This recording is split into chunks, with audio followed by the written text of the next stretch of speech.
பல மாற்றங்கள் வந்து உலகம் மாறி மாறி மாசடைந்து போச்சு. மனிதன் வாழ்வில் காசடைந்து போச்சு. மாறாத ஒன்று இருக்கா என்று கேட்டால் அதான் மனிதநேயம். அந்த மனிதநேயம் யார் என்று கேட்டால் அதான் கேப்டன் விஜயகாந்த் அவர்கள். கிராமத்தின் காட்டு சிங்கம் ஒன்று மெல்ல மெல்ல உலகத்தை ஆட்டி படைத்தது அதன் தர்மத்தின் ராஜ்யத்தால். மனிதனின் அன்பையும் உணர்வையும் பெருக்கெடுத்த வெள்ளம் போல் காட்ட வைத்தது அந்த காட்டு சிங்கத்தின் ராஜ்யத்தில்.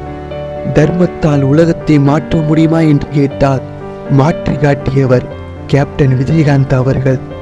மனிதனின் வாழ்வியலோடு கலந்து விட்டது அந்த காட்டு சிங்கத்தின் செயல்பாடு. அந்த காட்டு சிங்கத்தின் செயல்பாடு தர்மத்தை கற்றுக் கொடுத்தது.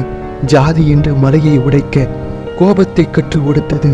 மனிதத்துவம் வெளிப்பட ஆணவத்தை கற்றுக் கொடுத்தது வாழ்வில் முன்னேறுவதற்கு. அவரது வசனம் ஒரு பெருக்கெடுத்து ஓடுற வெள்ளம். அந்த வெள்ளத்தால் நீராடிய பல பாமர மக்களுக்கு அறிவையும் முன்னேற்றத்தையும் புகுத்திவிட்டவர் கேப்டன் விஜயகாந்த் அவர்கள். நீண்ட தூரம் அந்த காட்டு சிங்கம் பயணித்து போனது தனது கருத்துக்களை ஆழமாக பதிப்பதற்கு. இப்படி பதிந்து பதிந்து நாளடைவில் அந்த காட்டு சிங்கம் ஒரு அரசியல் பதிவேலாய் மாறிப்போனது.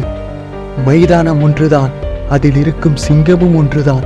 அந்த சிங்கம் உருபினால் மைதானமே நிதானம் இல்லாமல் போய்விடும். அந்த காட்டு சிங்கத்தை பார்த்து எளிமைதான் அவரின் உடல் மொழி. வருவது வேண்டுமென்றால் எளிமையாக இருக்கலாம், அதான் அவரின் உடல் மொழி. அவர் நின்றார், நிற்பார், நிற்கின்றார். அதான் கேப்டன் விஜயகாந்த் அவர்கள்.